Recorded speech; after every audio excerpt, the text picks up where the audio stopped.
Welcome to Amazing Indiana Music Stories.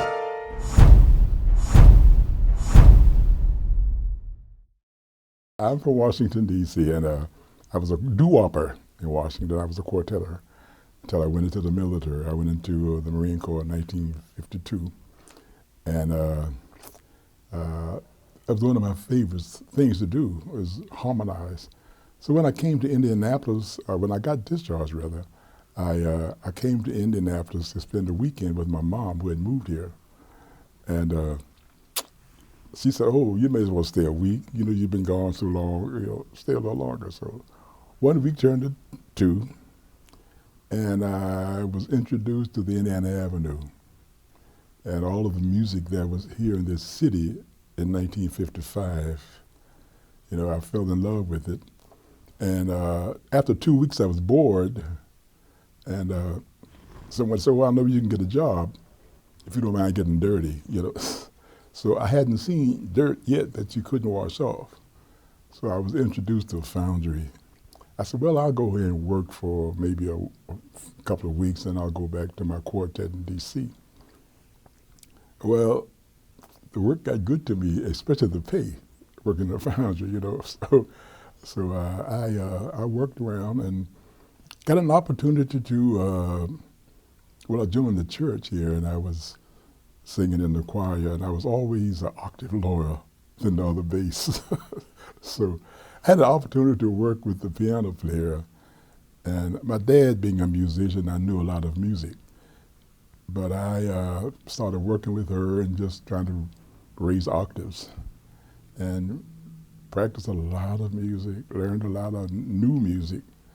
I started going out, hanging out into the clubs and listening to the wonderful musicians that was here in the city. And really fell in love with it and had an opportunity to sit in with some of the guys. And the opportunity come to, "Okay, come on, you want to do some work with me?" So that's how it started here in Indianapolis. I got a chance to work with some of the wonderful musicians that were up and coming here in this city at the time. David Baker, Jim Spalding, and all these guys, Larry Ridley. So one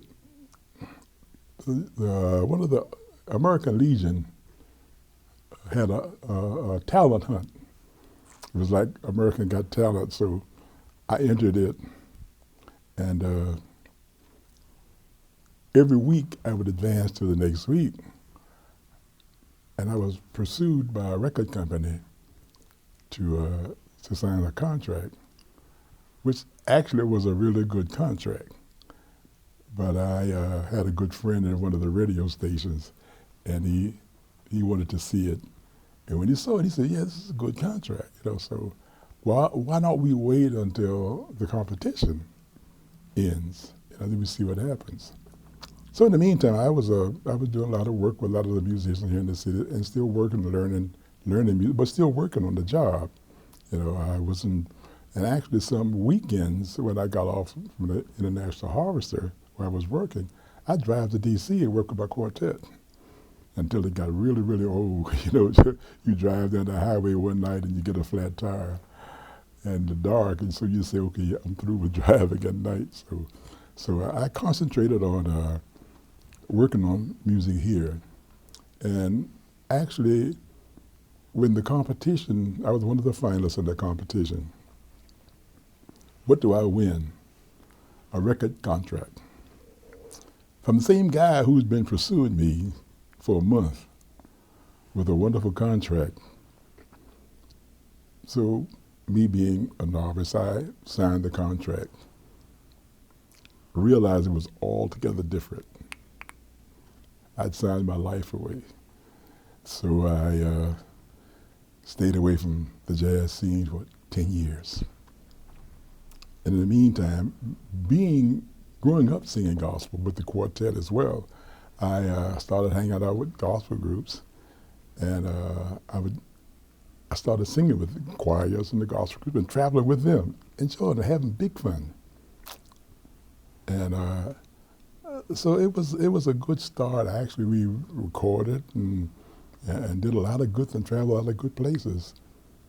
And my brother, who was still living in California, would invite me out to sing with him. He was in California. So I'd go out there and I'd get invitations actually to work. But by this time, I only had about 6 years before I could retire from a job. And I wasn't about to give that up. In the meantime, I got married and had kids.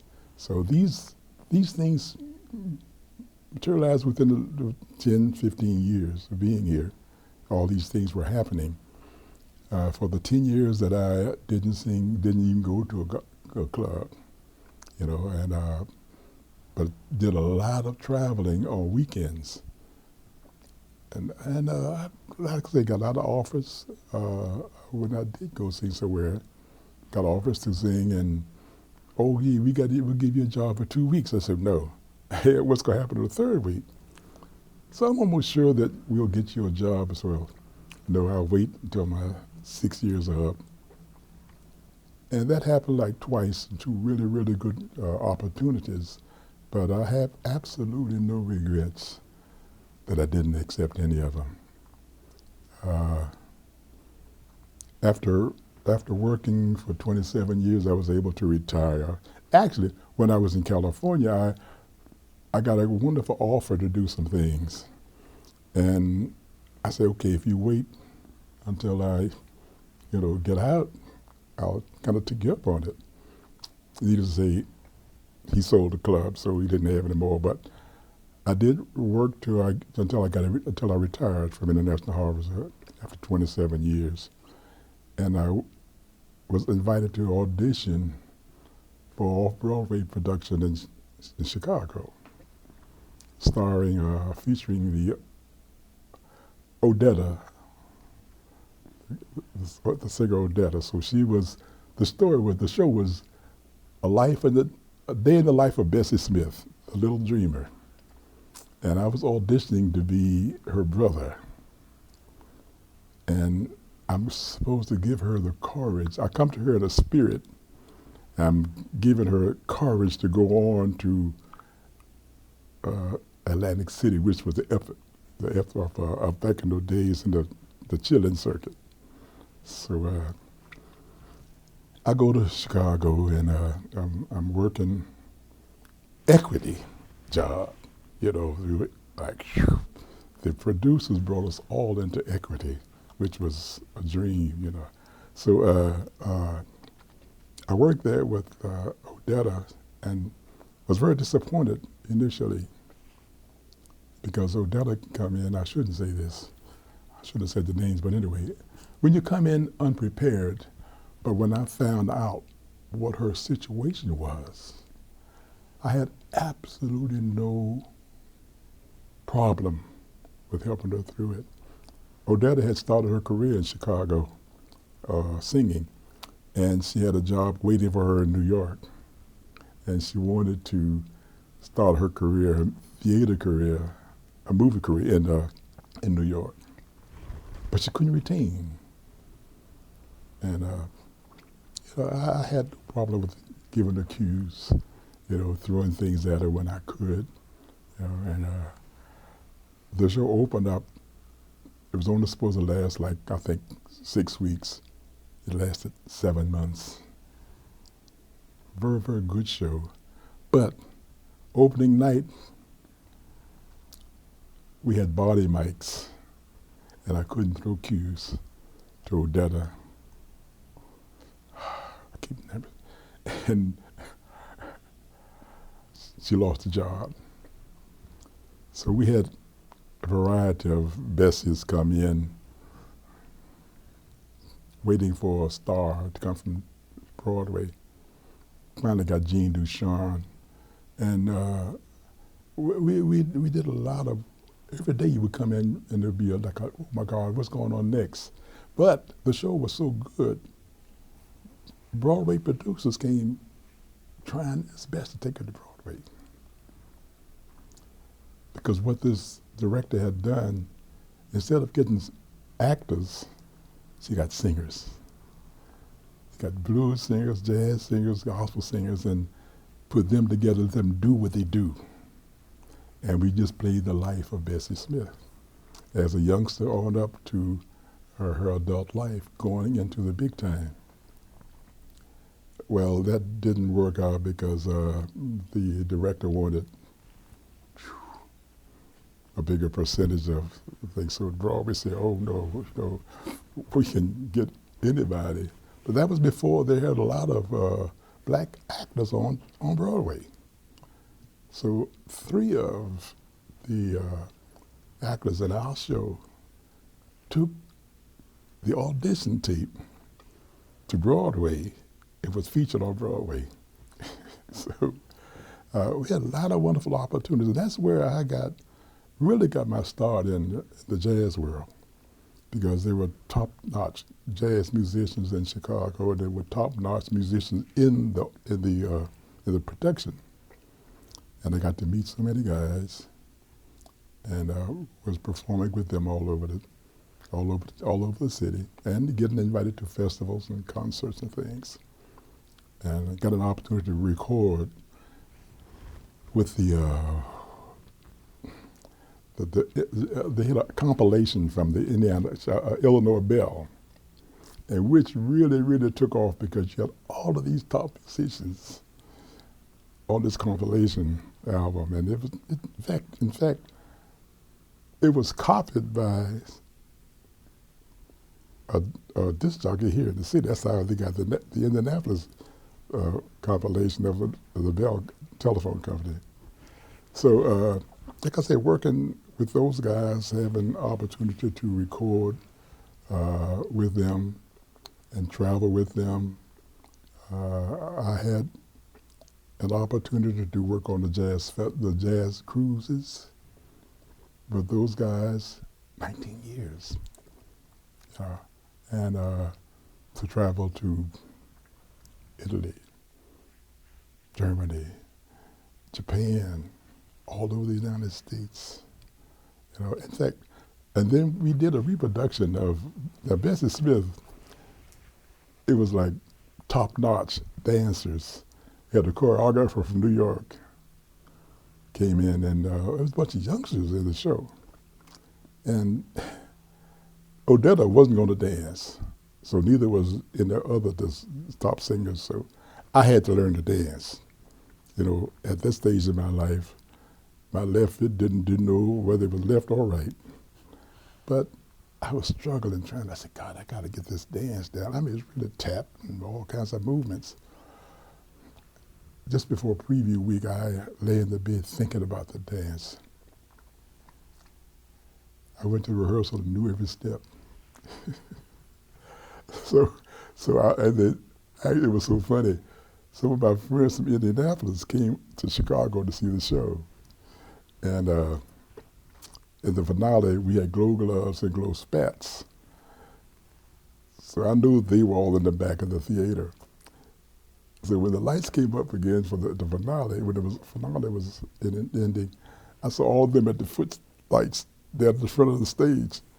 I said, how did you all get there to the front of the stage? He said, well, we saw you dance and we wanted to make sure it was you. The show ended, actually, and we did a reprieve of it in the University of Illinois.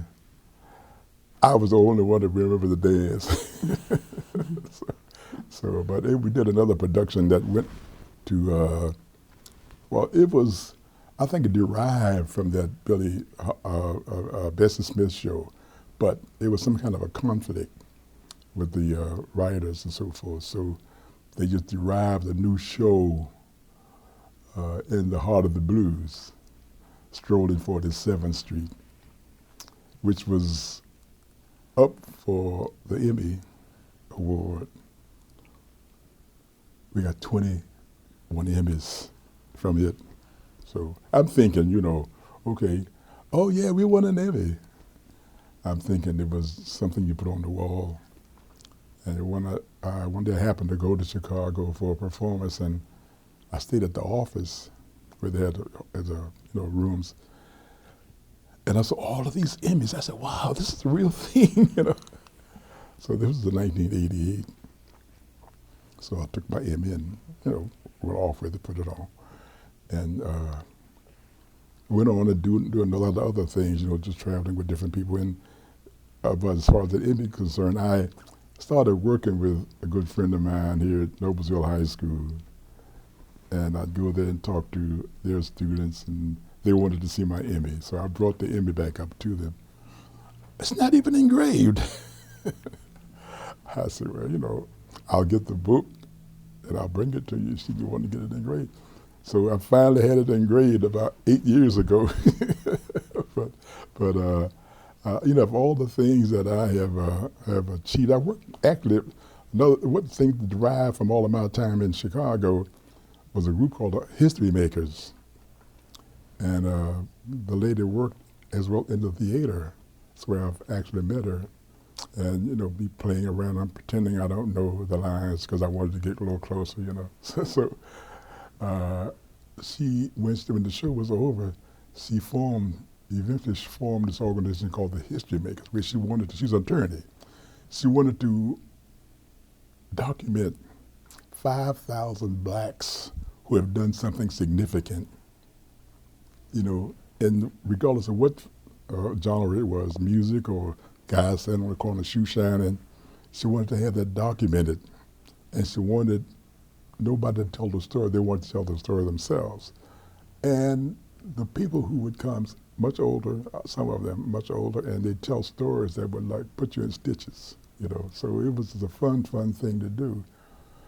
And because I did all the music for them, and it started growing so big, everybody wanted a part of it.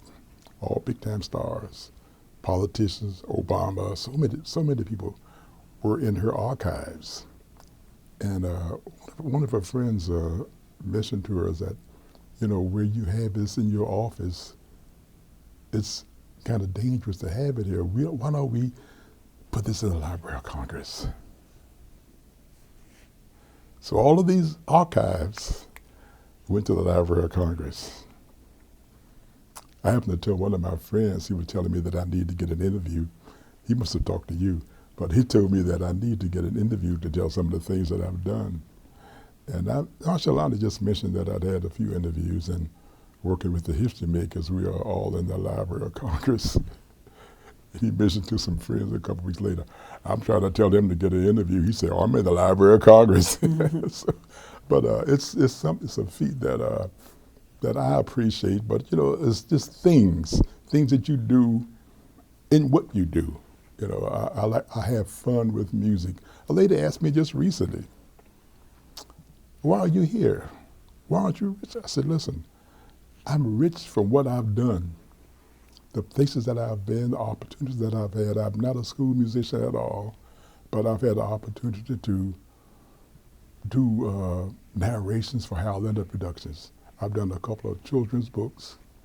I've done a narration for a talking book that Jane Russell and Robert Mitchum did a talking book. And I was asked to demo the epilogue that they wanted to put in it because they were going to California to get, one of the big times to do it. So he happened to tell me what it was. It was the epilogue from the movie Looking for Richard. So I went to the library. I got the movie. I studied all night, copied line for line, minute for minute. When I got to the studio the next day, I was reading, his eyes got big. Oh, wow, you know this? I said, well, I got the script. I didn't tell him that I'd already seen it. So I got my little $2 for doing the demo. I wasn't home an hour. They called, said, oh, we want you to do the read. And I tell people today, whatever you do, work on it. Do your studying and don't pretend, don't say that I'm there. Because when you get there, you can't go nowhere else but down. Keep working on your craft, every phase of it. So I learned how to do this. I used to be a chronic stutterer. When I was doing the theater in Chicago, I was able to read a script or do my lines, but there were times when I would come to a line that I couldn't get to a word. So I would have to go around Robert Hood's barn to get to that word. So when I was asked to come and audition at the studio, well, needless to say, that didn't work at the commercial. So thank you, but no thanks, you know. So I really concentrated on trying to overcome the stutter, you know. And it was a long journey because I've stuttered all my life.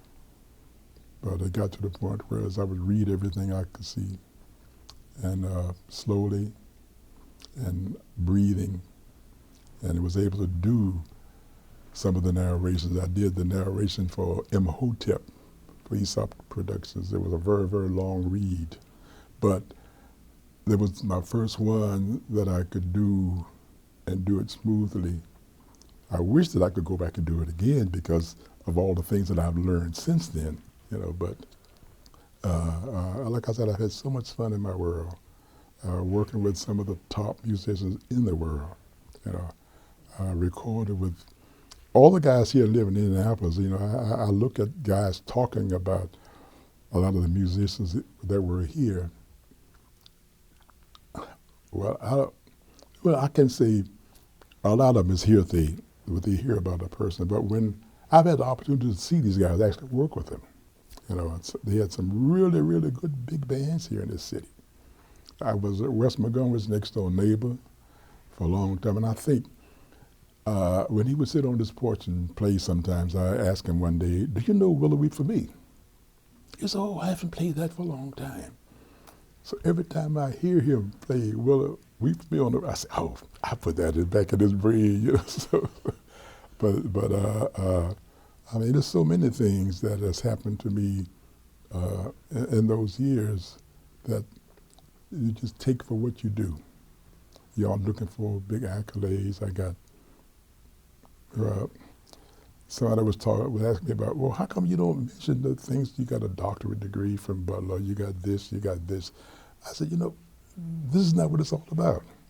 You know, if I can go and continue to do what I do, I'll be 91 years old in 4 days.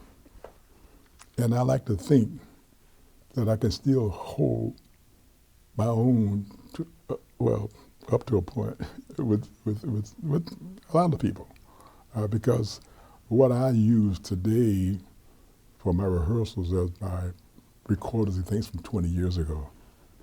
And if I can keep up to that level, and in some places, I think my breath control has even gotten better because I've learned a technique, one that I kind of stole from Frank Sinatra. Just a quick from the side, and you get your lungs full, and you can talk forever and ever and ever, and you don't have to take a big breath because you got this big lung full of air, so you don't know when you want to breathe again. My goal is to not let people know when I'm breathing, when I'm singing, you know.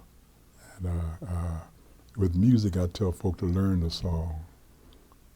One song that I'd been singing for years, we've all listened to for years.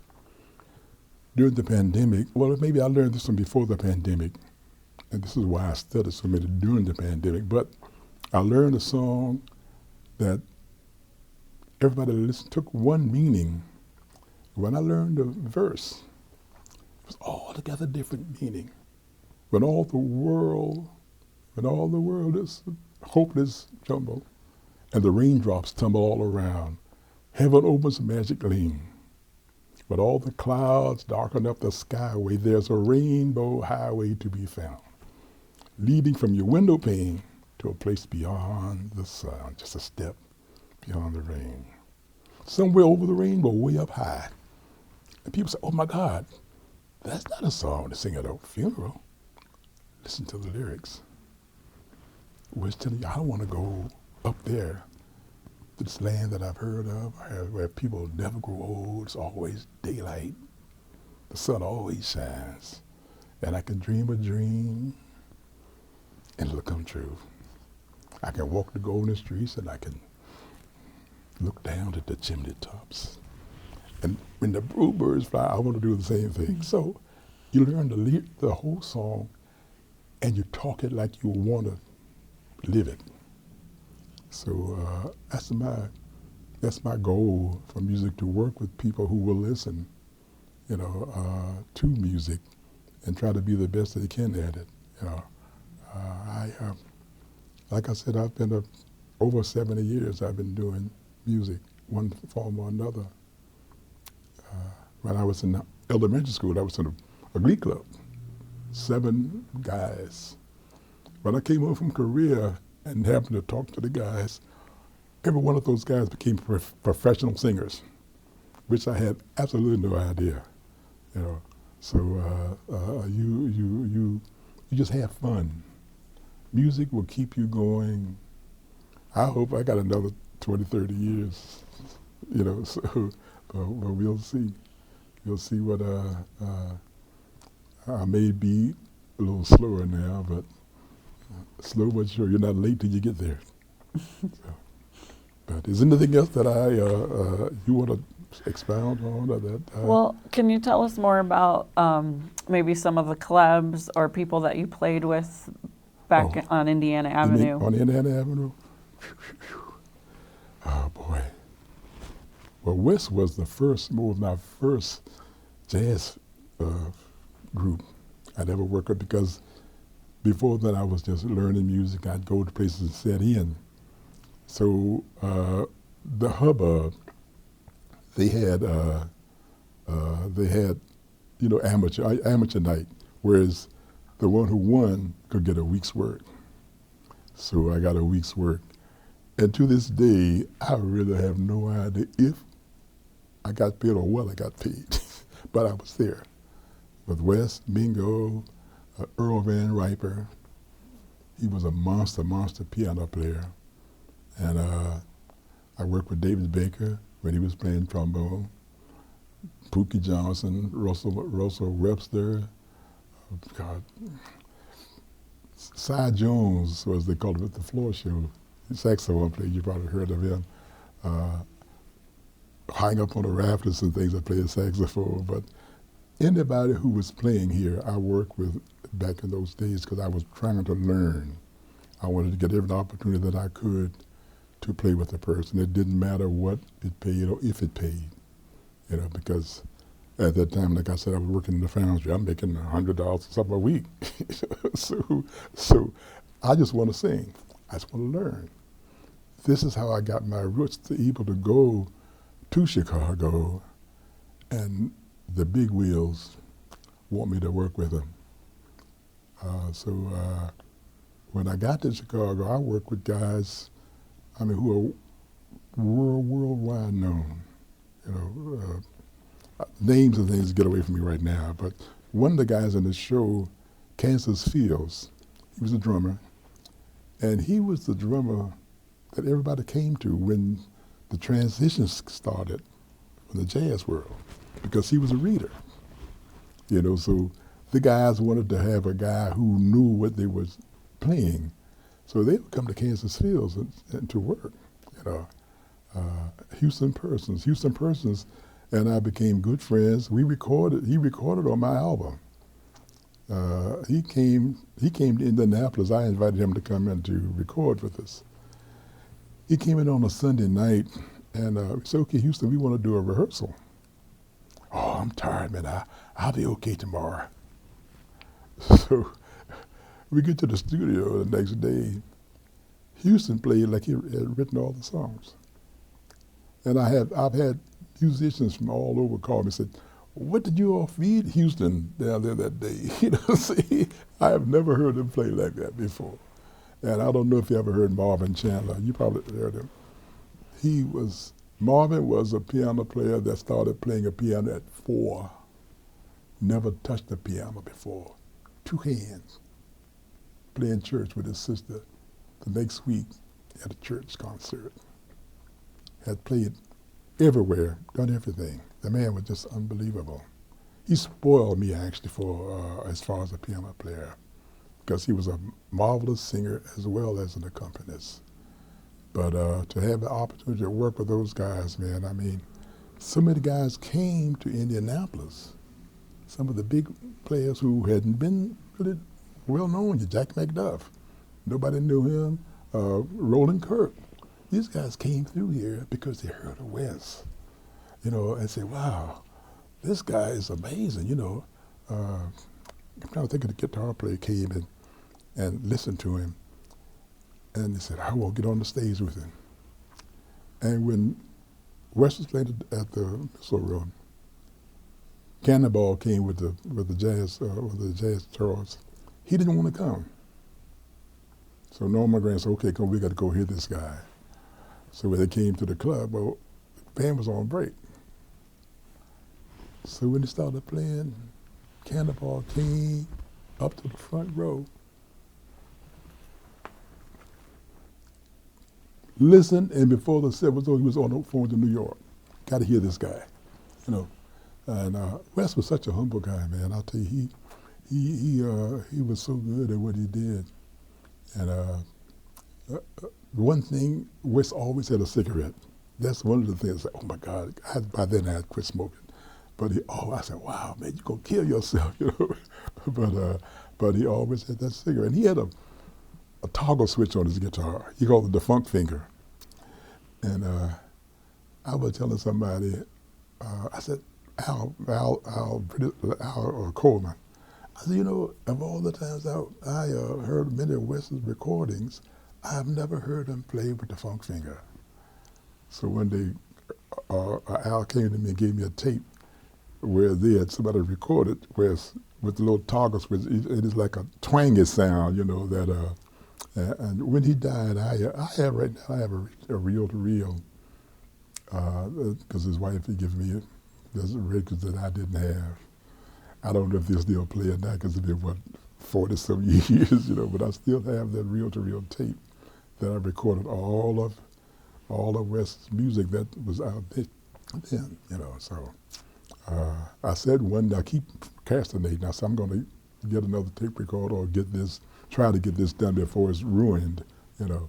So, but it's so many guys that was here working, you know, ladies, good singers, and nobody, you know, it was just, you know, like I said, my brain is not as smart as it always used to be, but I'm trying to think of a big band that I worked with that was so good. Guy, Eldridge Morrison, he had a big band. I mean, they were like unbelievable guys, you know. Jimmy McDaniels, I worked with Jimmy McDaniels extensively, and I worked with him for years in so many different phases. We worked all over, you know, a lot of solo gigs. And one particular lady that was here, Sue Downs, I don't know if you ever heard of her or not. She was working around with solo piano, and she worked a lot. After Jimmy's job, she would sub for him a lot. She left here and went to work for Yamaha. She came back to town. I went to hear the Jazz Coalition's concert, and I saw this lady laid back playing kicking the piano. Sue Downs. She had then joined Yamaha. I had an opportunity she was in charge of the Sclavia division.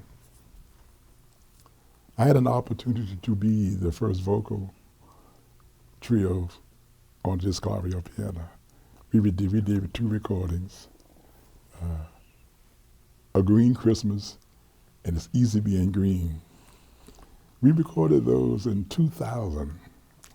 I heard them for the first time last year, about 5 months ago, because I had the CDs, but I had nothing to play them on, you know.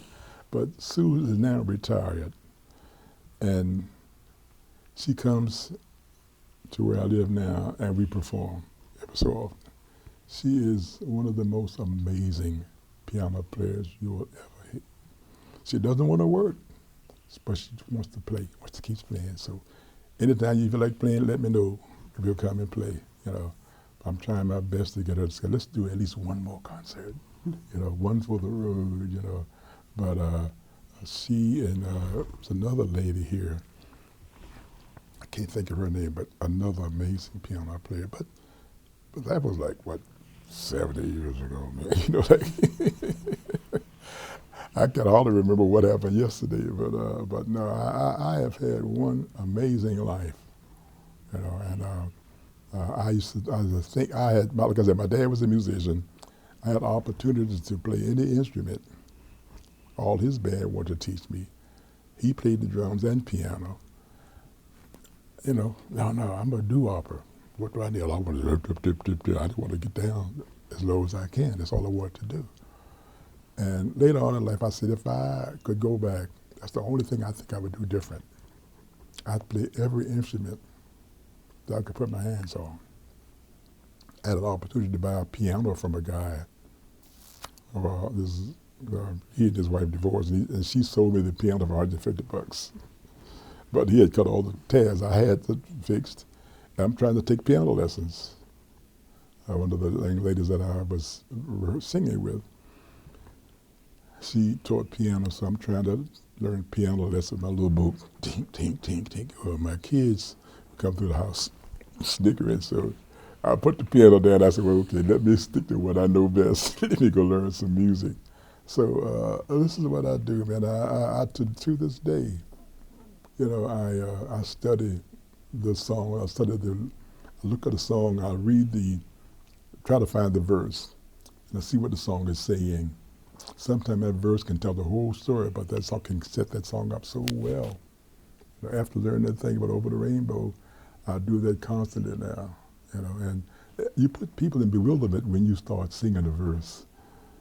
You know, why do I just wither and forget all resistance when you and your magic pass by? My heart's in a dither, dear, when you're at a distance, but when you are near, oh my, it's not the pale moon that excites me. It's just the nearness of you. You know, it sets the song up. You know, there's so many of them in the same vein, you know. So I hope maybe another 15, 20 years when I retire from music. But until then, I really want to keep going on and on and on. And like I said now, I used to be a chronic stutterer.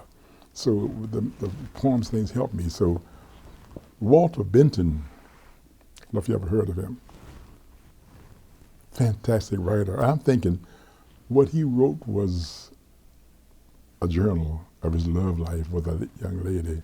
This is my beloved. And I was presented that book in 1963. Didn't know how to read poetry. I wasn't that interested in it. But I carried it because it said some nice things. And I would carry it around, and I'd read it, and I'd read it, and I'd read it. So I was my son played professional football. I was going to a football game in Canada. And the plane was detoured from Denver to New Mexico. I'm sitting in the airport, looking at my book. Oh, like a bright light. I'm seeing what they're saying. I'm seeing how they're saying it. This makes a big, big difference when you know how to read poetry, because you very seldom see a punctuation, but you know how to put it together. So I started reading it and reading. I carried it everywhere. When I did theater in Chicago, one of my friends was having a birthday, and she loved my book. So I go to the bookstore trying to find This Is My Beloved by Walter Benton. I'm looking through the books, and what do I see but Leonard Nimoy's picture on the back of a book. So what's he doing in the poetry section? I opened the book, and it says, if I were to take the time to tell you about all the times that I think about you, then I would spend all of my time telling you about thinking of you. I said, wow, I gotta have this book. I'm doing, well, in the book itself, it has 28 pages of what I think of you. So I've been doing excerpts from each one and tying it into some of my music, you know. And to then, will I think of you? Yes, you know, so always. Summer, spring, fall, when it rains, when it snows. So it makes a good read, and interesting for people to really listen to the ooh and ah, you know. And like I said, that's what I've been trying to do now, tie poems into my music. I did that a long time ago with the Walter Benton poem, You Did Not Come. He was so much in love with this lady for so many years, and toward the end, they had parted, and he was like just longing for her, and evidently she had promised to come back. And the poem read, I'll read it years today, all day. Though I knew you would not come till night, I waited. I had everything you loved: shellfish, salt sticks, watercress, black olives, real green for our coffee, currants and port. I bought purple asters from the pushcart florist, and I placed them on the table, imagining your lovely face among them. But you did not come. You did not come. So I left the table lit, your glass filled and my glass empty. I went into the night thinking of you. Memories like the corners of my mind, misty watercolor memories of the way we were. Just find songs that tie right in, and there's so many of them. You know, that just makes it a fun thing to do. You know, so anyway, but yeah, that's he. So many people that read this have done his poets. Arthur Prysock, and God, the English reader, sir, can't think of his name, but so many people have done that. But it's such a wonderful. If you haven't read it, it may still be back in print. I know Leonard Nimoy's is back in print again now, because it was out of print for a while. But that's what I do. That's what I do. I read. I just discovered a book just recently that, Well, I Love You. I just read it, just learned it a couple of days ago, but I've got to read it. You know. And thank God, because I know how to read it, that it won't take that long to do it. So, but having fun is part of my life. Like I said, a little slower now, but I'm not late till I get there. So. Will you tell us a little bit more about the Count Basie Orchestra, how you got involved with that, the tour you went on with them? That was so funny. I was doing the conference in New York, and I was talking to the guy who was leading the band at the time, and he said, what do you do? I said, well, I've got a little trio here tonight. He said, okay, we're looking for vocalists. I said, okay. He said, give me a package. So I did. I gave him my package, and time went on. Heard nothing from him. I was working with the Chicago Jazz Orchestra. In the meantime, in between then, well, like many years, maybe 8, 9 years had passed, so in the meantime, I had been working with David Baker and the Smithsonian Jazz Orchestra, traveling with them. And we did a tribute to Count Basie and Joe Williams. So I had all those Count Basie charts and Joe Williams charts. Wow. Now, Count Basie versus the Chicago Jazz Orchestra. Everett Greene vocals. I used all those Count Basie charts against the Count Basie Orchestra, and the press had a fit. They arranged the Count Basie band out of Chicago with their own charts. But the guy came to me and said, haven't I met you? I said, yeah, I met you about 8, 9 years ago. You know, well, I didn't know you were a singer. I said, well, okay, I understand you didn't read the package that I gave you.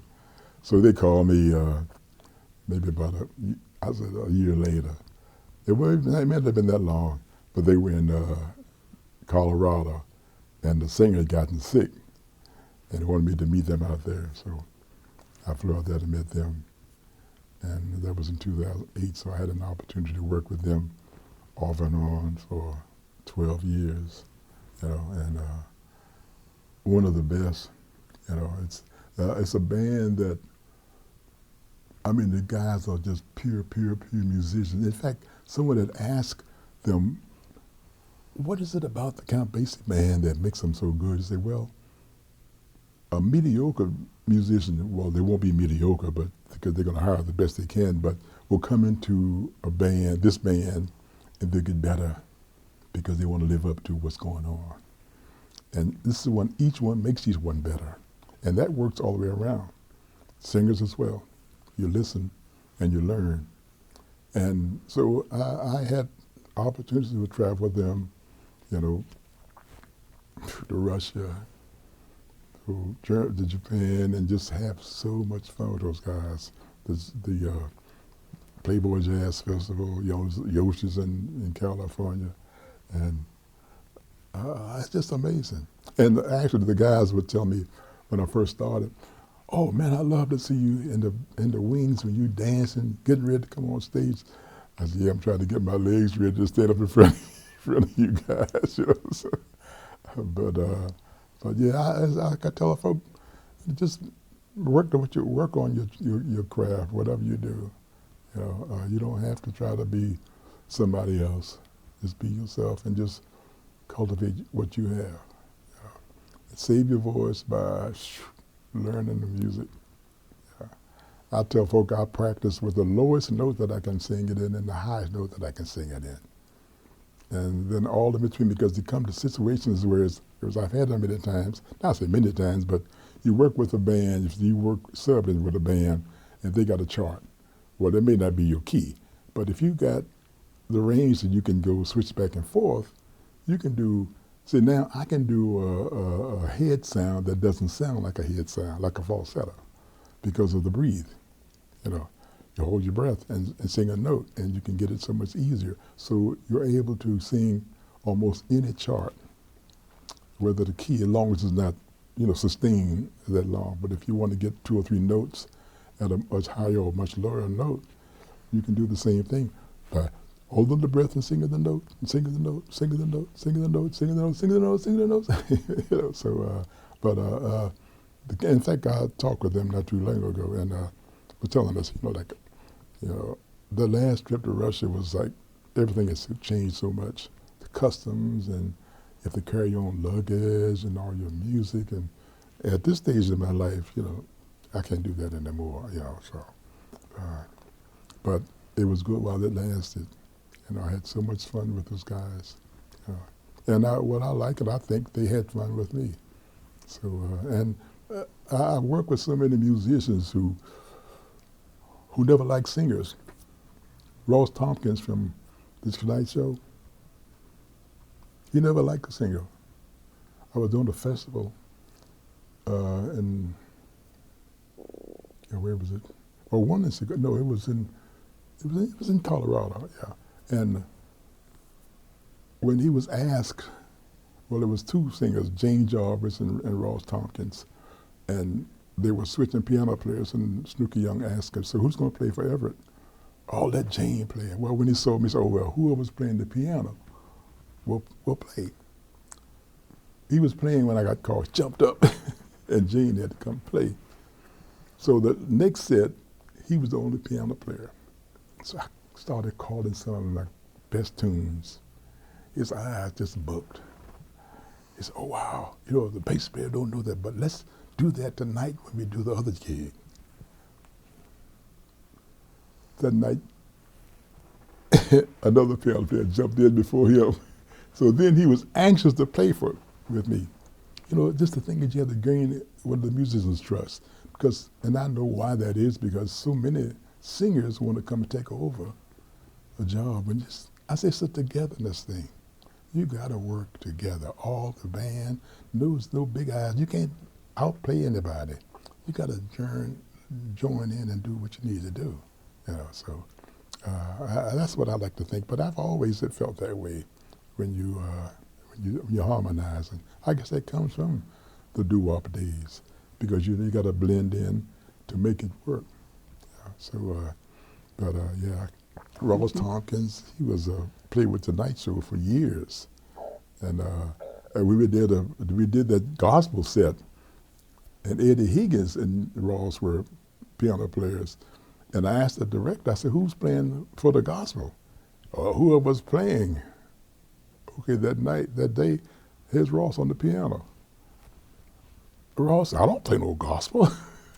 But we had guys like Ed Shaughnessy and so many other top musicians.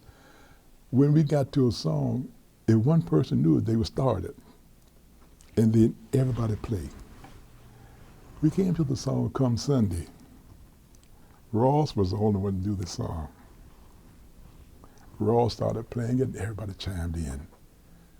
Oh wow, you all got some wonderful arrangements, but that was it. And the same thing with Count Basie Band. When I watch those guys play, I watch those guys.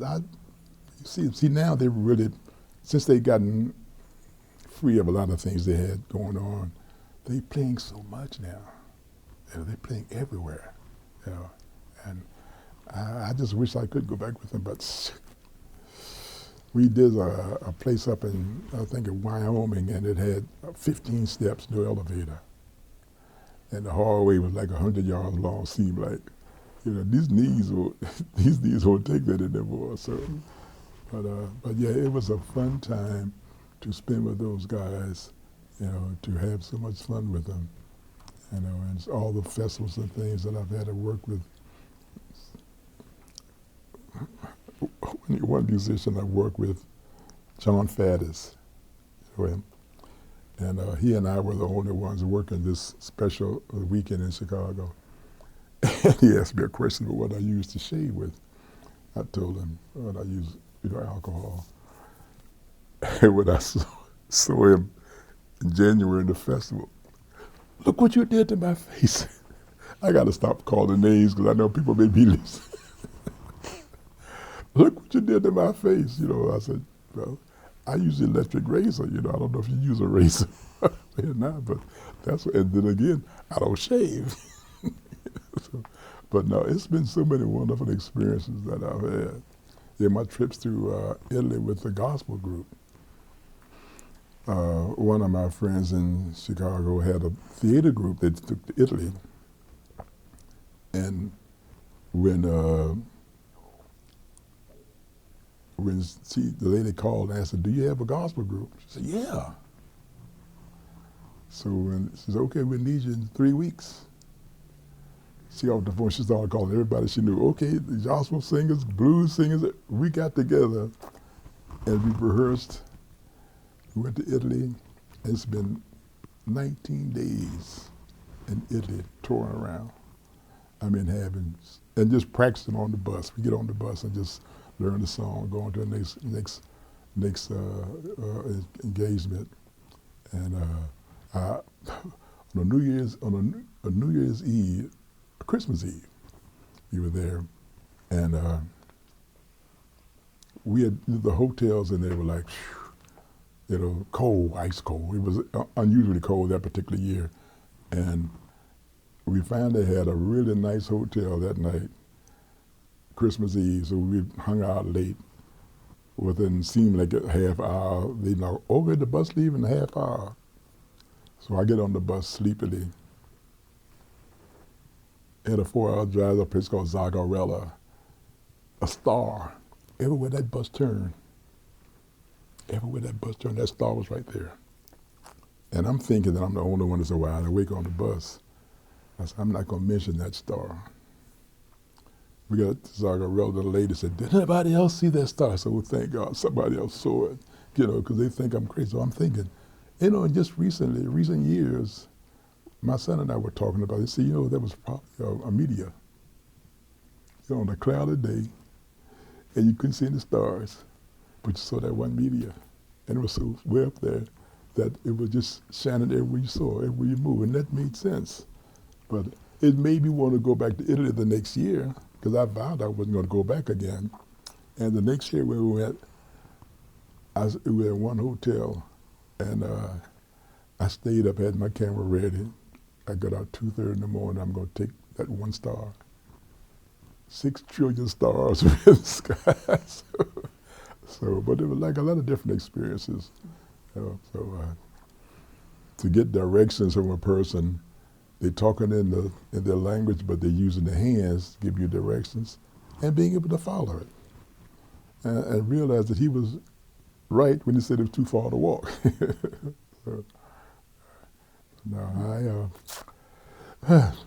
It's something. It's just, I sit back, see all these things just coming back. When you go to the arenas where They used to have the big fights with the gladiators and the animals. You see the cages where the animals, they kept the animals. You see that spaces now. I mean, it's all tatters, you know, but it's the same old places where they used to be.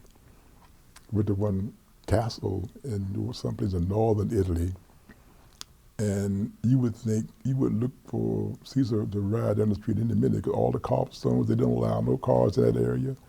And they had a castle that set out in the water. And I think the walls may have been at least 12 foot thick. And it looked like they just put everything in that wall. Wood and everything just to make it, you know. And I can imagine that nothing could get, especially back in those days, could penetrate that wall. You know, so, but you see things that you always remember. You know, and I used to have pictures of a lot of these. I don't know where they are. They may be somewhere else now. Lots of memories from traveling. You know, that's what I'm saying. You know, Yeah. I have been so fortunate that music has taken me so many places that I never would have gone. You know, I mean, working with the history makers even. I've had an opportunity to travel in so many different places around the city, you know, the state, you know, United States.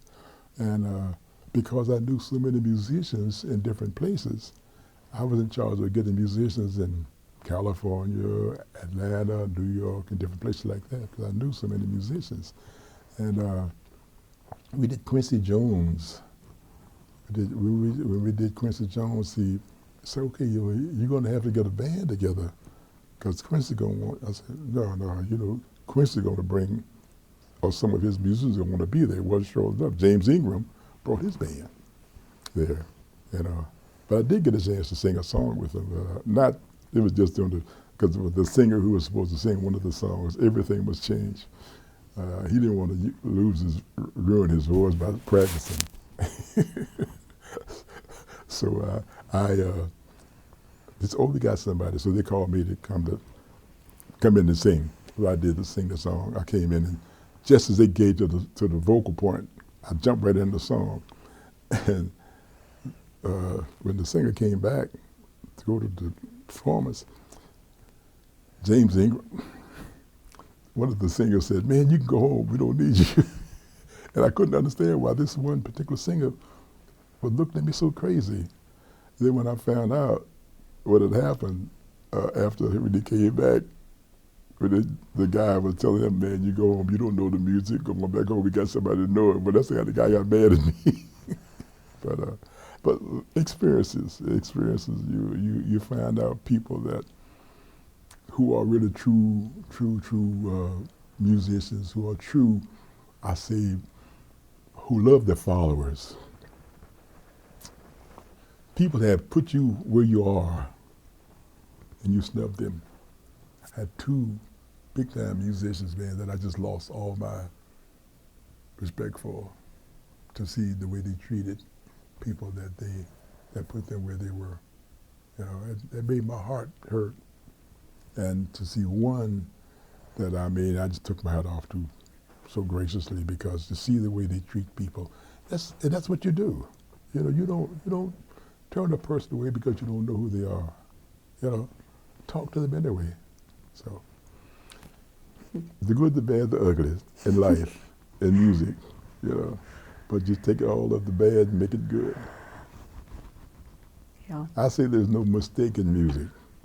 It's just an arrangement you don't want to do it next time, you know. So, and people say, oh, and one musician I was working with him when he was in high school, and getting him through, he was getting rid of competition and changed things around. But anyway, after he graduated from college and so forth, he was working with a band here in the town.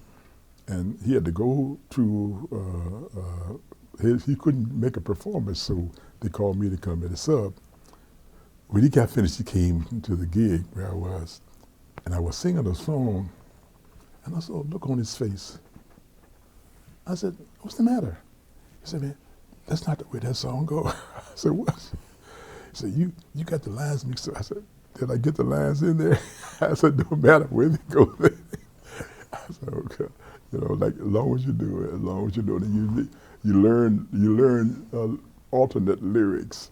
when you sing. In case you lose a song, you know, if you know the song, you can put almost whatever works in the song. You know, nobody have to know that you forgot the lyrics. That's just my arrangement for tonight. I may go home and learn it tomorrow. Count Basie, the Smithsonian. I worked with the Springfield Symphonic Orchestra. Symphony Orchestra. I did a blues concert with the symphonic band in Springfield, Illinois. They picked me up from the airport, coming from Japan, and brought me to the rehearsal in Springfield. Only had a half hour left. And I didn't get a chance to work with them no more than about a half an hour. When I was afraid to go to sleep because I had just flown in from Japan, and there was 6 o'clock, and this concert started at 8. So we got to the concert, and the symphony orchestra was playing 1, 2, 3, 4. I said, oh my God. I talked to the drummer. I said, man, can you tell these guys just to have fun? You know, we playing blues. This was a blues concert. I said, but see, they didn't know me, and all they had was the little rehearsal. I said, have fun with the music. Man, they got loose, and we had one hell of a concert. We had so much fun. So, but this thing is, that's what it is about music. Where you are, if you can't have fun with it, there's no need in doing it. You know, I don't care what kind of music it is. You know, you gotta have fun doing it. You know, anytime a music becomes a job, I don't know any parts of it. And I appreciate some of the things, man, the things that you have done around here. It's amazing, you know. For that day out in your yard, you know, I enjoyed that tremendously. So. Me too. So you were telling me earlier about poetry reading that you have coming up. I'm just curious, like, what are you doing currently? Do you have any, are you singing anywhere coming up? You know, I really haven't accepted anything. Most of the things that I do have been out of town. And I talk with, someone asked me about a job, and I talk with somebody who's working at this particular place where I was working. And I just mentioned, because I'd given them some songs, and I found out what they were paying. I said, you know, like, I don't need that.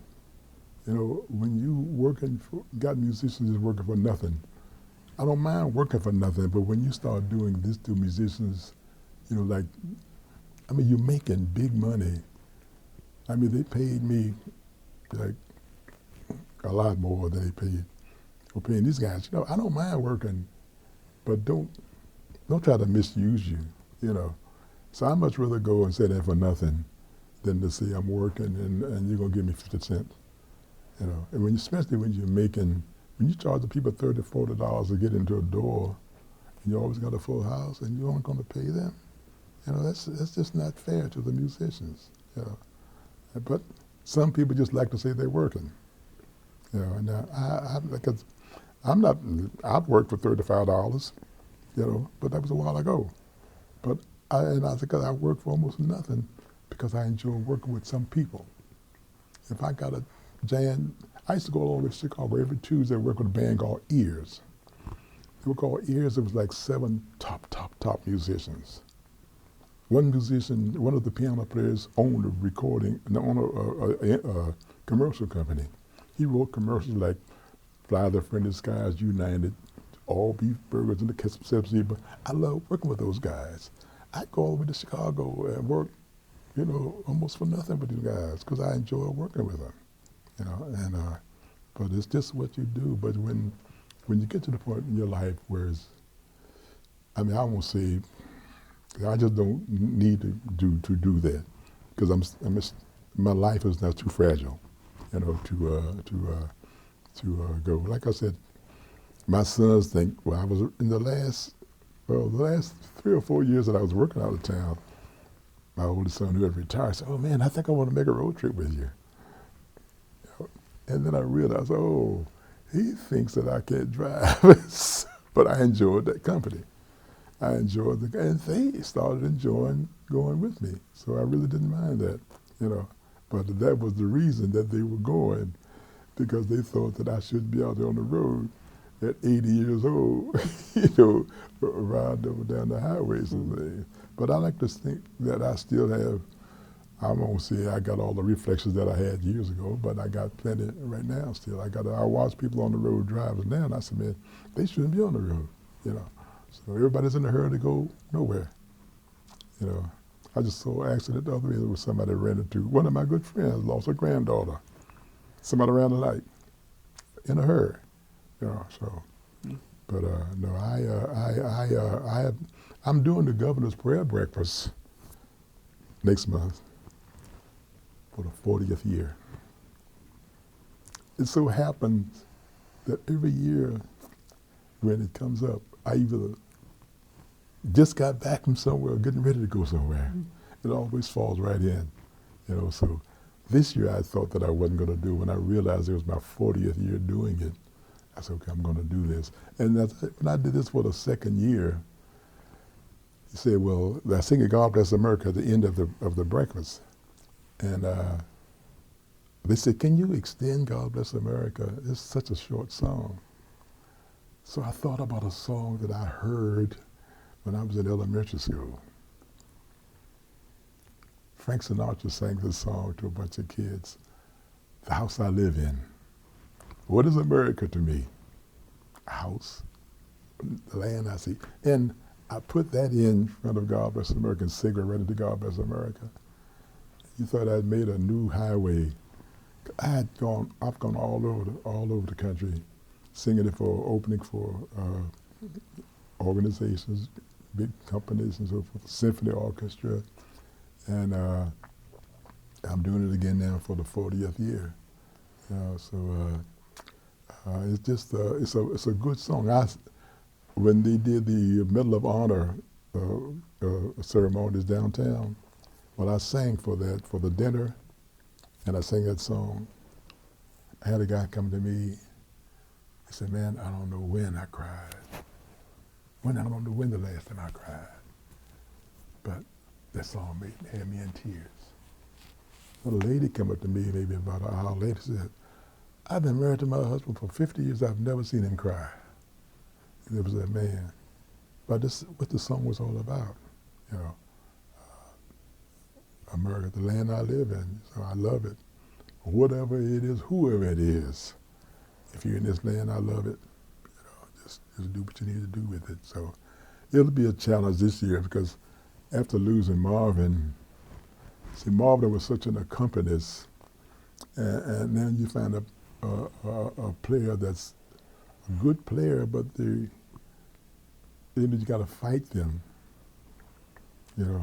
And all the things you say, sometimes don't do any good. So I got a new one coming this year.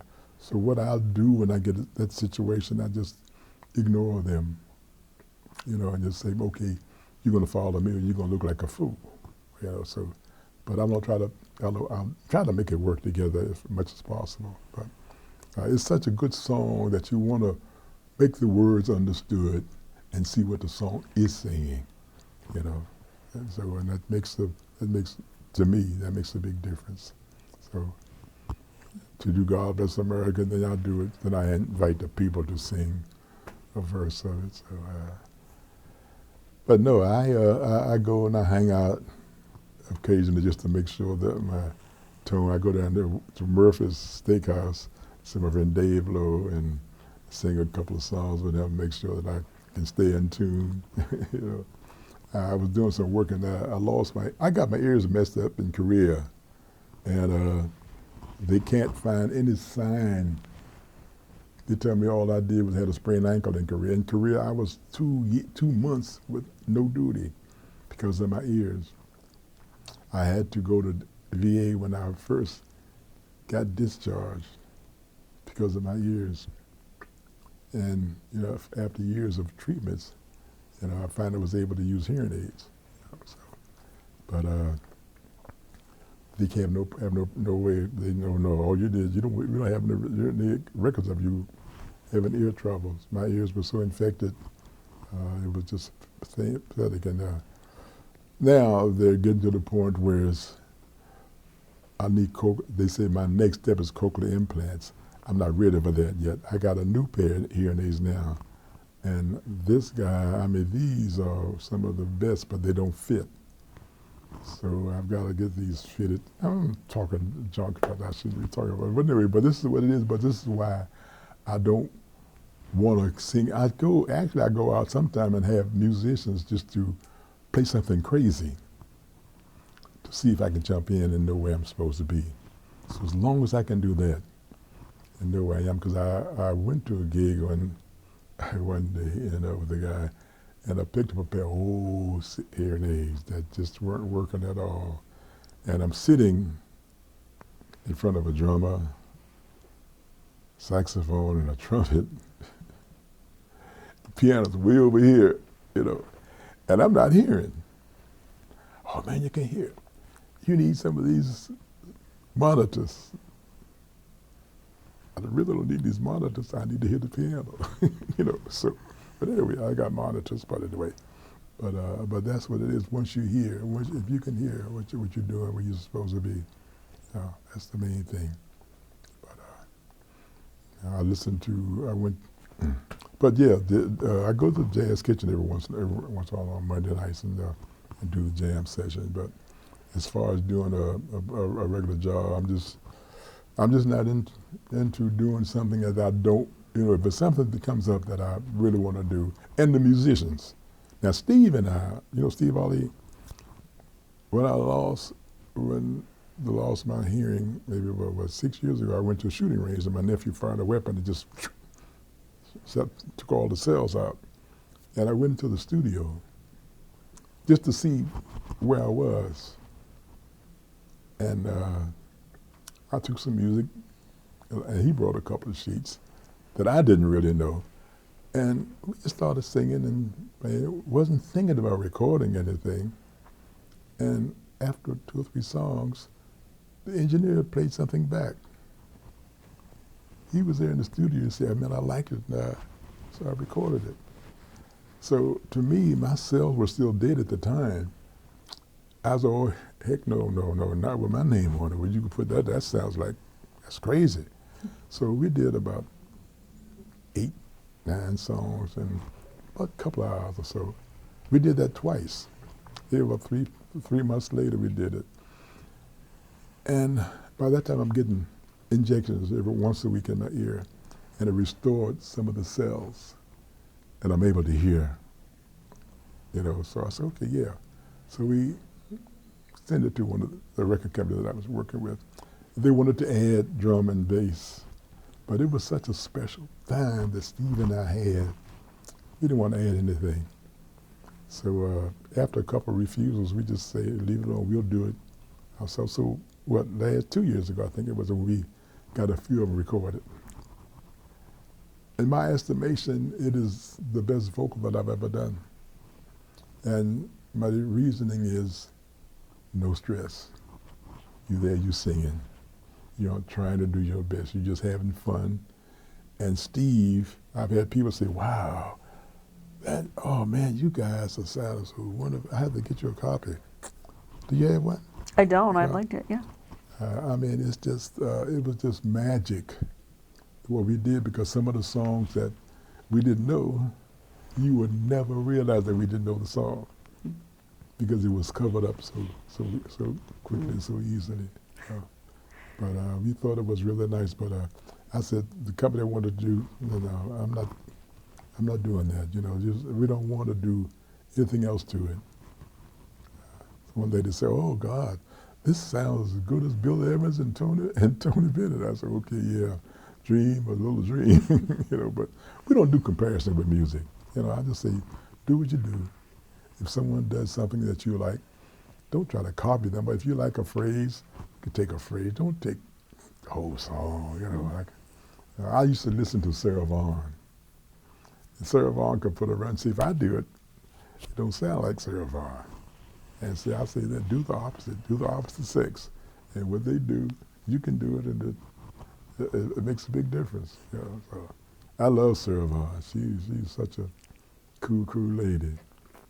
She's one of my good friends, best friends. You say when Sarah would come to her house, She just sit and look out the window, just peaceful, So, and I guess being on the road so much could be that way for you, but it hasn't got to be that way yet. The only thing I hate about it is going through customs. And we had one incident in Canada. We did the Montreal Festival, and I think the bass player said something to the TSA man, and he made him take his whole bass apart, all through the whole kit. Made us miss the plane. Unbeknownst to him, the airline was one of the sponsors. The director called the office and told them the situation. They brought the plane back to the gate. Have you ever heard of that? Back to the gate. People say, what in the world? Who bring a plane back to the gate if it's been on the runway? So that's what happened. Because that man was just made him take all that stuff out of the case and so forth and so on, But he never did that again. But that was the incident that, I'm just thinking about it happened. But no. But traveling, and you look at people traveling today, it's nothing like it used to be. One thing I remembered, I was going to Italy when they had that Pan Am big crash up there, and we were in New York, and they said, what's all the pandemonium going on in here? I didn't realize that the plane had been sabotaged, and we were riding on Pan Am going to Italy. So, oh my gosh. But it can be hectic sometimes. But no. I mean, I think we have some good stories to share from your I'm life. glad you do. I'm glad you know more about my life in D.C. Yes. Is there anything like else? I said, I'm from a big family. I had 9 brothers and sisters. Everybody sang or something, Nobody played much instrument. Some picked at it, but, we loved to sing. And we always formed a choir for my mom on her birthdays. And it got to the point whereas we had to get a bigger church, and people were rushing to get to the church where we were having the celebration. My mom was an excellent singer. She taught me my first song when I was 4 years old, 4 or 5. And I did a concert for her. I knew I was 50. And when she walked into the church late that particular night, I stopped singing the song that I was singing. I said, okay, here comes my mom. She sat me on her knee many years ago and told me this song, and I started singing that song. It was the first time I sang it for her, so she put me on my knee, put me on her knee and sang it. But what song? What? I'm standing in the safety zone. It says, while strolling along the highway that rose a mighty storm, I heard a voice whispering, you're standing out there alone. And then I thought I'd have Jesus, and then I folded my arms. I started out for heaven, and I stepped in the safety zone. I did an excerpt of that at Marvin's funeral. I talked about that song and Over the Rainbow, and I put them all together with the poem, and it worked out nice, but because things tie together sometimes when you come with music. You can take a song and almost any situation, somebody thought about it and wrote about it before you ever thought about it. I don't care what song it is, you can always find. I get accused of that all the time. Oh, you always hear a song. I do. Everything I write is a song, even if it's in my brain. I wrote one song in my life. It was a Dear John. It was from a Dear John response that I got when I was in Korea. But it was a happy response. It was like I didn't care. But no, I don't have the talent for it. My brother wrote. Do you have any of his music out of my music at all? I do. I've Got Love. Yes. Yeah. My brother wrote 2 of those songs. In fact, when I was in California and I did some things there, and I went to visit him, spend with him, and he was playing this song. I said, wow, man, that is a wonderful song. He said, oh, yeah, I wrote this about 30 years ago. It hasn't been 25 years ago. I said, oh, man, I'd like to have that. I want to record that. So as I was leaving, he said, here's another one that I wrote around the same time. I've Got Love, that's the title song. Then the Looking for Someplace to Be was his life. 'Cause my brother was into everything he did turned to gold. But he was never satisfied because he wanted to sing. You know, he was in so many businesses. He went to drafting school, was the top of every class, and they gave him a wonderful job. He worked there 2 months and went back to singing. So he was Red Fox's general manager. He's done so many things, but he always wanted to sing, looking for some place to be. And then they lived in California, and somewhere in the park one day, a skater ran into him. Errol, so you tell me you've got diamonds, fancy making England. Okay, now you come to me, you be with all these guys, now you come to me with nothing but love. They were together forever. You know, and these are life stories, and they make the best songs and the best movies. I belong to Screen Actors Guild. And one year I was on the nominating committee. They sent me 68 movies to look at, to pick, you know, those ones that I should be up for. And each one that I saw, that I looked at was something that was from true life. And good movies you never heard about. But they were real life stories. All the real life stories were the best ones out there. You know, so truth is real. When you got something that's for real and people can really relate to it, you know, so somebody has done it somewhere along the line before you even thought about it. So don't think it. If I tell my kids all the time, you tell my grandson now, you know, I say, you know, don't think you're the first one that thought of this, you know. We can go back and roll this over and over and over again, you know. So, but you know, somebody did it before. So just enjoy your life to the best of your ability. So I have now I have 3 sons and 7 grands and 6 great grands and 1 great grand. Can you believe that? Wow. My grandson told me, said, "Oh, Granddad, I know you told me that you're going to live to see me be a grandfather." Well, you did. Wow. Thank you so much. Thank you for inviting me. Yeah. I enjoy this to no end. I love hearing your stories, and we're happy to Yeah, have you part of like I this said, project and share this with everyone. So I go home and think, oh God, I forgot to say this, I forgot to say that, but that's okay. You know, things come to your head that you do and you have fun. But I've just had a fun life. You know, I have the song, I recorded this song with Steve, No Complaints and No Regrets. I still believe in chasing dreams and making bets, but I want to see what's on another road over another hill and do it all again. You know, I heard that song not many times, but I heard a guy sing at it in D.C. one year, and it irked me to hear him tear it up like he did. And that's what I wanted to learn it, because the words meant so much. I sang this song with the Basie Band, and they loved to play it.